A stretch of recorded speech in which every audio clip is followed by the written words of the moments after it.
Hoje eu não posso começar o programa diferente senão dando parabéns ao Fluminense, campeão da Libertadores 2023. Acaba agora a disputa de pênaltis entre Boca Juniors e Palmeiras, em que o Palmeiras foi eliminado, e esta eliminação tem nome, sobrenome e avião. Eu tenho evitado aqui fazer vídeos falando mal de algumas coisas que estão claramente erradas na gestão do Palmeiras, porque o time está envolvido em competições, eu não quero criar um clima de animosidade, não quero criar um clima de preocupação, mas a verdade é que tem muita coisa errada acontecendo no Palmeiras que culminaram nessa eliminação. Eliminação para um Boca Juniors horrível. Um Boca Juniors que passou a semana cagado de medo. Passou a semana criando desculpas para quando perdesse e fosse eliminado, porque sabiam que as chances não eram das maiores. Entretanto, o Palmeiras conseguiu aí retribuir o favor. Eu vou contar um pouco para você sobre a história desse jogo e eu tentarei ser breve, porque se eu começar a falar muito, o tema do vídeo vai se desvirtuar. A gente está aqui para falar da rodada hoje. Depois eu faço um vídeo comentando mais situações. Mas vamos lá. Então o Palmeiras entrou jogando em casa, precisando de uma vitória simples. O Palmeiras veio a campo com a mesmíssima formação que ele jogou na Argentina. Uma formação que não havia funcionado lá, havia demonstrado uma dificuldade enorme de criar jogo. E no primeiro tempo, enquanto manteve essa maneira de jogar, demonstrou a mesma dificuldade. O Abel tentou algumas inversões, ele trocou o lado do Gabriel Menino com o Zé Rafael.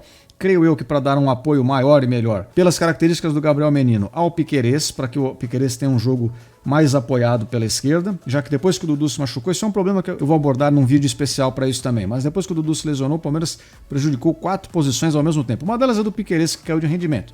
Então acho que ele quis criar essa situação, manteve o Mike aberto pela direita, bem aberto para dar amplitude, o Veiga como meia, o Arthur como uma espécie de um segundo meia, chegando mais, e o Rony como atacante. Como eu mencionei, essa formação enfrentou uma dificuldade enorme de construir o jogo na primeira etapa. No segundo tempo, quando entra a meninada, entra o Hendrick, entra o Kevin, depois o Luiz Guilherme, entrou o Fabinho também em dado momento, mas enfim, principalmente a entrada do Hendrick muda completamente o cenário do jogo. Ele passa a criar jogadas mais espontâneas ali de velocidade, com dribles, arrancadas, deixa os zagueiros do Boca Juniors para trás, coisa que nenhum outro jogador do Palmeiras faz, e o Palmeiras começou aí sim a criar chances, chegou ao seu gol de empate, depois de uma expulsão, inclusive, do zagueiro do Boca Juniors, que terminou com um a menos, é verdade. E assim a partida foi para os pênaltis e o desfecho a gente já sabe. O que mais me entristece é que o Palmeiras tomou um gol exatamente do jeito que a gente previu aqui no vídeo dessa semana. Eu sei que vocês não assistiram, porque teve poucas views.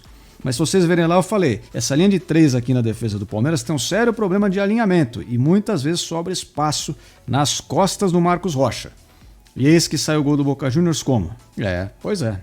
Estamos atentos a tudo isso que está acontecendo. Outra coisa que eu gostaria de notar aqui é que nesse jogo, que é o mais decisivo, o mais importante, aí sim o senhor Abel Ferreira coloca a meninada da base para jogar. Mas eu pergunto, essa é a hora de colocar essa meninada para jogar? Sim, também é a hora. O problema tem a temporada inteira para ir preparando os atletas, para dar minutos para esses jogadores. E muitas vezes a gente vê que isso não acontece. Tem ali alguns queridos ali, né? Tem sempre um Rony, um Breno Lopes da vida que está à frente na fila para jogar. E essa meninada que demonstra potencial, não. Então se fosse para pegar experiência, por que não ao longo da temporada, né? Mas tudo bem. É melhor antes tarde do que nunca, né? Está aí a meninada, a gente viu que realmente eles têm potencial e que podem ajudar a equipe, mais uma vez.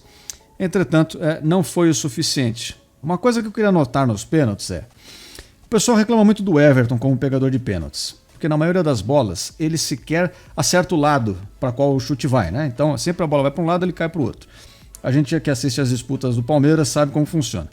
Entretanto, estatisticamente, o problema do Palmeiras nas disputas de pênalti não tem sido o Everton, tem sido os cobradores, porque o Everton, em média, ele acaba pegando uma cobrança por disputa, pelo menos, que é alguma coisa, já é uma contribuição.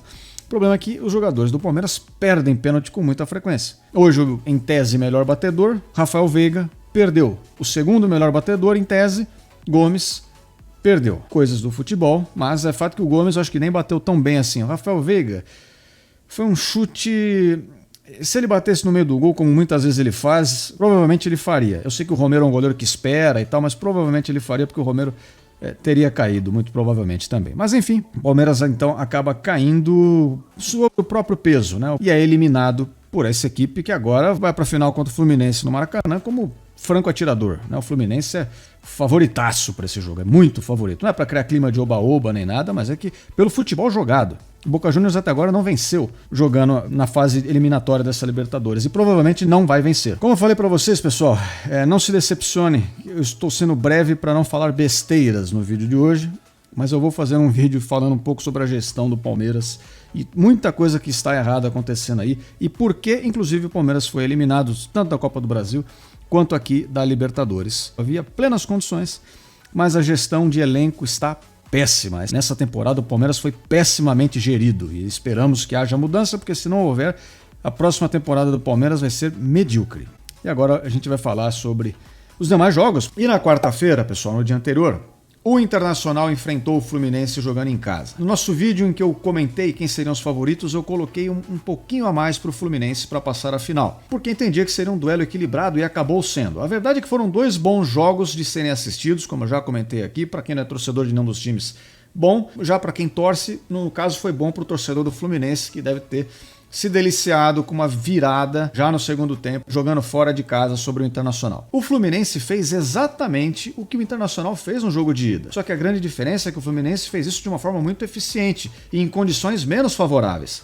O Internacional virou um jogo com um a mais. O Fluminense 11 contra 11. O Internacional virou o jogo e sofreu o empate novamente, cedeu o empate. E, sobretudo, perdeu gols, né, o que foi o ponto decisivo dessa partida. Já o Fluminense não. Conseguiu concluir melhor as oportunidades que teve e soube se defender para não sofrer o segundo gol de empate que levaria o jogo aos pênaltis. Então o Fluminense, em termos gerais, é merecedor da classificação. O Internacional não fez por onde.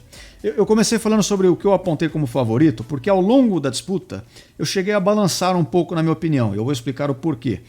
O Fluminense é um time com um trabalho mais longevo, como a gente comentou, tem mais padrão de jogo, e já o Internacional está se construindo ao meio do caminho. Contratou algumas boas peças, mas é um trabalho menos sólido em construção. E nos jogos contra o próprio Fluminense, em que o time, no momento em que jogou, não jogou mal. O Internacional teve um problema sério no segundo tempo das duas partidas. Isso sim, a equipe fisicamente caiu e não soube administrar o jogo. Mas nessa arrancada positiva que eles deram, ficou um time assim com cara de Libertadores, um time que mesmo sem ser brilhante, administrava a situação e fazia o resultado em cima do adversário, como fez contra o River Plate, como fez contra o Bolívar, e foi exatamente o que não fez contra o Fluminense, que por sua vez fez o que o Fluminense geralmente tem feito, né?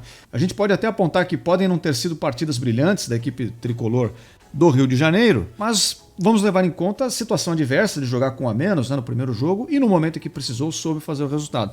Nessa partida em específico, o panorama do jogo, assim, o modo como as equipes vieram jogar foi muito parecida com a partida de ida no Rio de Janeiro. Então o Internacional marcando muito à frente, marcando pressão, tentando atrapalhar a saída de bola do Fluminense, conseguiu em alguns momentos. A defesa do Fluminense se atrapalhou algumas vezes para sair jogando, só que foi perdendo oportunidades. Abriu o placar? Abriu, legal. Num lance até em que o goleiro Fábio acabou falhando ali, eu não sei se ele escorregou, tropeçou, confesso que até agora eu não entendi direito. Eu sei que ele foi sair do gol e caiu, que nem uma madeira podre no chão, não entendi o que aconteceu. E o mercado acabou fazendo, né? 1-0. A equipe do Internacional no segundo tempo teve mais duas grandes chances com o Ener Valencia, que era um destaque na competição até o momento. Acabou falhando no momento mais decisivo. Perdeu um gol de cabeça feito, perdeu um gol de contra-ataque também, que tinha boas oportunidades, e o Fluminense puniu isso da maneira mais cruel possível. Ao mesmo tempo, eu não entendi tanto a postura do Internacional, que ao abrir o placar, se recuou, controlou mais o jogo e terminou bem o primeiro tempo. Na segunda etapa, a equipe estava espaçada, posicionada no campo de ataque de uma maneira que talvez o jogo ali não pedisse. E isso nos faz pensar até às vezes um pouco sobre o quão bom é jogar em casa. Claro que tem o apoio da torcida, aquele ambiente favorável, a gente entende, via de regra, que é uma vantagem. Mas nesse caso, se o Internacional estivesse jogando fora de casa, será que ele estaria tão lançado ao ataque assim? Eu acredito que não, provavelmente estaria mais recuado, como fez no final do primeiro tempo. Mas ali aquele clima todo parecia que já ganhou. Talvez tenha empolgado um pouco a mais o time do que o necessário. Por parte do Fluminense, o estilo de jogo foi o seu padrão também. Aquelas aproximações, sair jogando. O Marcelo percorreu o campo inteiro. Ele uma hora jogou de meia direita, hora ele jogou de meia centralizado, hora ele jogou de lateral esquerdo. Ele ocupou o campo inteiro, como o Fluminense faz mesmo. Ele varia bastante algumas posições ali. Não havia sido um primeiro tempo tão brilhante, mas no segundo entrou o homem do jogo, o cara que decidiu o placar, que foi o John Kennedy, né? Deu uma assistência, fez um gol, colocou fogo ali, apimentou uma situação, conseguiu uma virada muito importante, que certamente ficará marcada aí nos registros do Fluminense e do seu torcedor. E na terça-feira, como vocês sabem, pela Copa Sul-Americana também tivemos aí a disputa da vaga na final entre Corinthians e Fortaleza, e o Corinthians foi derrotado. Naquele vídeo em que eu falei um pouco sobre quem eu achava favorito para o duelo, eu coloquei o Fortaleza como favorito e fez por merecer. Foi um verdadeiro amasso do Fortaleza, que começou já nos primeiros 20 minutos atacando o Corinthians com todas as forças. O Corinthians respondeu em um único lance, em um lampejo do Renato Augusto, que é uma síntese do que foi o Corinthians ao longo dessa temporada. Nos momentos em que o Renato Augusto tira algum lance um pouco mais especial da cartola, o Corinthians produz alguma coisa. Do contrário, é um time quase que inoperante, inofensivo no ataque. O Fortaleza, por sua vez, muito organizado, se aproveitou disso. Amassou no primeiro tempo, amassou no segundo tempo, abriu os 2-0 de vantagem e a partir dos 2-0 até chegou a controlar um pouco mais o jogo. Passou a se retrair um pouco mais, não fez tanta questão de ir ao ataque, então manteve o jogo ali morno. Só foi dar uma chance ao Corinthians praticamente no último lance do jogo, um lance ali com o Yuri Alberto. O goleiro acabou defendendo e não passou disso. Então o Fortaleza merecidamente, muito merecidamente, está na final, que jogará contra o LDU, que por sua vez classificou jogando contra o Atlético Nacional. Essa final vai ser disputada dia 28 de outubro, vai ter transmissão aí do SBT em canal aberto, então para todo mundo assistir, vai ser bem legal. É um grande feito do time cearense. Eu confesso que nessa empreitada aí, Fortaleza tem a minha simpatia também. Absolutamente nada contra a essa equipe sagrar-se campeã, porque seria um bom prestígio, assim, um bom prêmio para um bom trabalho que tem sido feito, um time que tem se levado a sério e tem conseguido resultados aí com o bom trabalho do seu treinador e da sua equipe como um todo. Espero, portanto, que o Fortaleza possa ir bem nessa final. Deve ser um jogo difícil, mas fica então esse registro também. Caso você queira receber mais vídeos, você pode se inscrever no canal. Eu agradeço a todos que acompanharam até aqui e até a próxima. Fui.